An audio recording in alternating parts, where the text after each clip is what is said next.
At harvest time, the air is filled with the smell of fresh fruit and vegetables. The engines happily deliver their loads to market.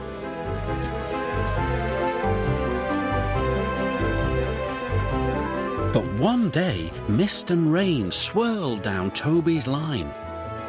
Percy was delivering a load of fresh tomatoes. Suddenly, he felt a big bump. "Bust my buffers!" Percy cried. "What was that?" The guard put out the warning flags while Percy's driver inspected the tracks. "The earth's crumbling," he said. "We must tell the Fat Controller," decided Percy.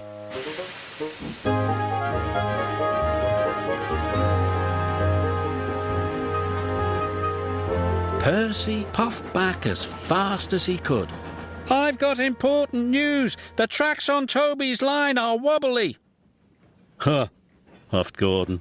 "Old and wobbly, just like Toby. That's not news. Can't stop to listen to your silly chatter."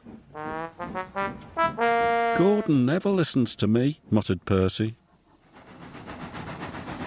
Next, he spoke to the Fat Controller. Sir.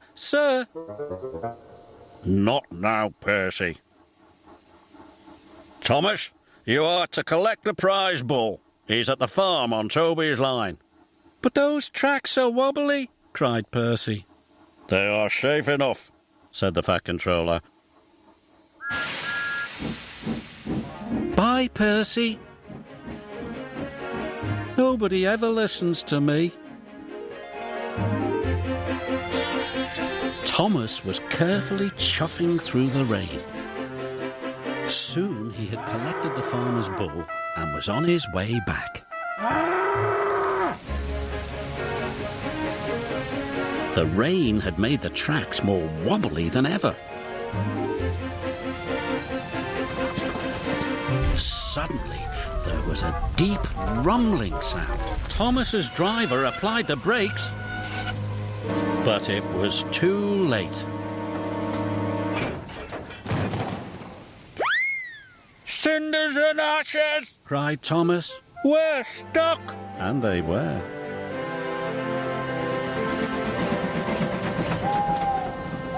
Late that night, Thomas still hadn't returned.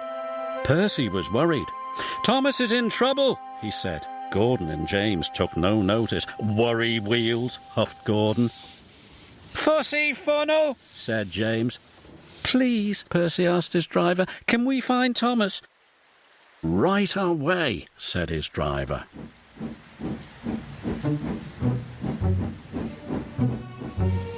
Percy was nervous, but his lamp shone brightly in the dark. The tracks creaked and wobbled, but Percy pressed on.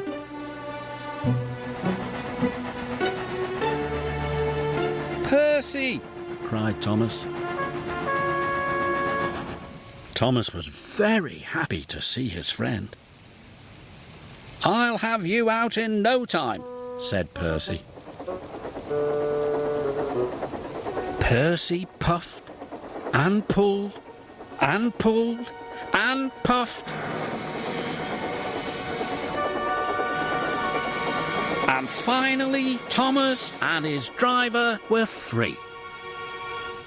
"Oh, thank you," said Thomas. "I'm glad to be useful," smiled Percy. It was dawn before the track was cleared. Then Percy and Thomas made their way back home. "Thomas is here," whistled Percy. "Percy saved the day," said Thomas. Agreed the bull. "I'm sorry, Percy," said the Fat Controller. "We must do a better job of listening to you in future." Percy was pleased.